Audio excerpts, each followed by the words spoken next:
Good morning and welcome to today's NoorNews Bulletin. We begin with a major legal challenge against new U.S. tariff policies, followed by Iran's clarification on current diplomatic talks and the latest security alert near the Omani coast. Let's take a closer look at these developing stories. A coalition of U.S. states has launched a legal challenge to block a series of new tariffs imposed by the Trump administration, which target imports from dozens of countries.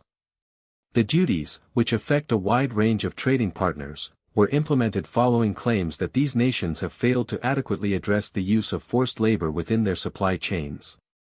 According to reports from the BBC and Al Jazeera, the states involved in the litigation argue that the executive action exceeds the administration's legal authority and threatens to destabilize regional economies. The tariffs have sparked significant concern among international trade experts, who warn that the move could trigger retaliatory measures and disrupt global commerce. While the administration maintains that these duties are a necessary tool to enforce human rights standards and protect domestic industries, the plaintiffs contend that the broad application of these measures lacks sufficient evidence and ignores the complexities of international trade agreements. As the legal battle unfolds, the Department of Justice is expected to defend the administration's position, citing national security and ethical trade mandates. The outcome of this case could have far-reaching implications for U.S. trade policy and the future of global supply chain regulations. Tehran has officially denied holding any direct negotiations with the United States, clarifying that its current diplomatic engagements are limited to discussions with Oman. This statement follows recent claims made by Donald Trump suggesting that bilateral talks between Washington and Tehran were set to resume. According to Al Jazeera, the Iranian government's firm rejection of these claims prompted a sharp response from the former U.S. president, who issued a strong condemnation of Iran's leadership in the wake of the denial. The discrepancy highlights the ongoing tension surrounding the potential for renewed diplomatic channels between the two nations. While regional intermediaries like Oman have historically facilitated communication, Iranian officials maintain that no formal or direct dialogue with the United States is currently underway. The situation remains fluid as both sides continue to offer conflicting narratives regarding the status of their diplomatic relationship. Analysts suggest that the public exchange underscores the deep-seated mistrust that continues to complicate any efforts toward formal engagement. For now, Tehran insists that its diplomatic focus remains strictly within the framework of its established regional partners, effectively dismissing the prospect of immediate, direct contact with American representatives despite the claims circulating in the international media landscape. A cargo vessel has been struck by an unidentified projectile while navigating waters near the coast of Oman, close to the strategic Strait of Hormuz. According to the Arab Times Kuwait, the incident occurred earlier today, prompting an immediate response from maritime authorities. The United Kingdom Maritime Trade Operations, or UKMTO, has issued a formal caution to all vessels operating in the vicinity, advising them to exercise extreme vigilance and report any suspicious activity without delay. While the identity of the projectile remains unconfirmed, the incident has raised concerns regarding the security of one of the world's most critical maritime corridors. Maritime investigators are currently working to determine the origin of the strike and assess the extent of the damage sustained by the vessel. No injuries have been reported among the crew at this stage, and the ship remains under observation as authorities coordinate a safety assessment. This event follows a series of heightened security alerts in the region, leading international shipping agencies to reiterate their calls for enhanced monitoring protocols. Further updates are expected as the investigation progresses and more details regarding the vessel's status and the nature of the projectile are verified by regional maritime security centers. Ukrainian President Volodymyr Zelenskyy has expressed optimism that mounting international and strategic pressure on Russia will create the necessary conditions to pursue a path toward ending the conflict by this autumn. According to Q&A, the Ukrainian leader emphasized that the coming months are critical for diplomatic and military efforts aimed at compelling Moscow to engage in meaningful negotiations. President Zelenskyy noted that the current strategy involves a multifaceted approach, combining sustained battlefield resistance with intensified global sanctions and diplomatic isolation. The administration in Kiev maintains that these combined pressures are essential to shift the Kremlin's position, as Ukraine continues to seek a resolution that respects its territorial integrity and sovereignty. While the specific mechanisms of this pressure remain part of ongoing high-level discussions with international partners, the Ukrainian government is signaling a focused timeline for potential progress.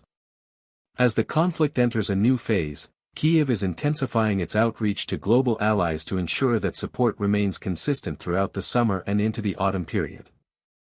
Analysts suggest that this push reflects a broader effort to leverage current geopolitical dynamics before the onset of winter, which historically complicates large-scale military and diplomatic maneuvers in the region.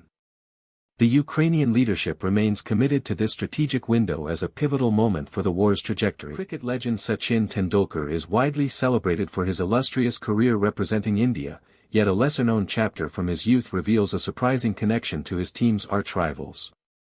According to reports from NTV Telugu, the Little Master once fielded for the Pakistan national cricket team during an exhibition match. This incident occurred in 1987, 2 years before Tendulkar made his official international debut for India. At the time, a 13-year-old Tendulkar was serving as a substitute fielder during a practice match held at the Brabourne Stadium in Mumbai between India and Pakistan.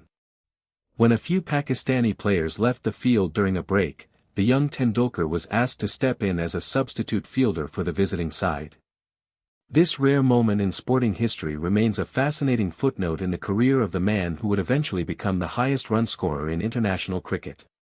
While the event is often discussed as a piece of cricket trivia, it serves as a testament to the early recognition of his talent, even by opposing teams.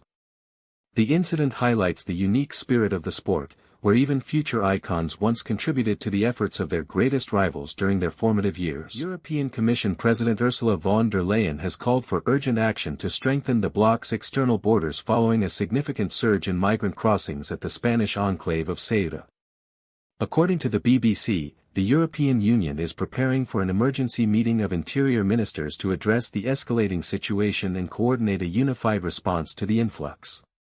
The recent crossings have reignited long-standing tensions regarding migration policy and the security of the EU's southern perimeter. Officials are expected to discuss enhanced surveillance measures, increased cooperation with transit countries, and the potential for additional resources to be deployed to the North African border zones.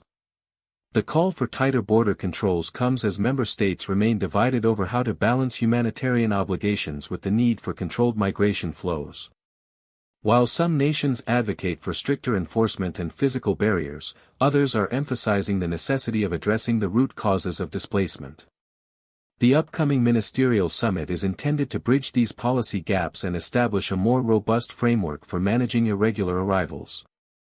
As the situation in Ceuta remains fluid, the European Commission is under mounting pressure to provide a comprehensive strategy that ensures both regional stability and the integrity of the Schengen area's external boundaries. At least 7 people have been killed and 40 others injured after a Ukrainian drone strike hit a crowded beach in the Russian-controlled city of Sevastopol. According to the BBC, the incident occurred at a popular resort area along the Black Sea coast, where debris from the intercepted drone fell onto civilians. Among the fatalities, officials have confirmed that 3 of the victims were children. Local authorities in the region reported that the drone was intercepted by air defense systems, but the resulting wreckage caused significant casualties among beachgoers who were unable to find cover in time. The Russian Defense Ministry has characterized the event as a deliberate attack on civilian infrastructure, though the Ukrainian government has not yet issued a formal statement regarding the specific incident. Emergency services were deployed to the scene immediately to provide medical assistance to the wounded, many of whom were transported to local hospitals with shrapnel injuries. This event marks a significant escalation in the ongoing conflict, as the proximity of the strike to a civilian recreational area has drawn international attention. Analysts are currently monitoring the situation to determine the potential impact of this strike on the broader military strategy in the Black Sea region. Thank you for joining us for this verified update on today's global headlines. We remain committed to accuracy in every report. NoorNews, verified before published.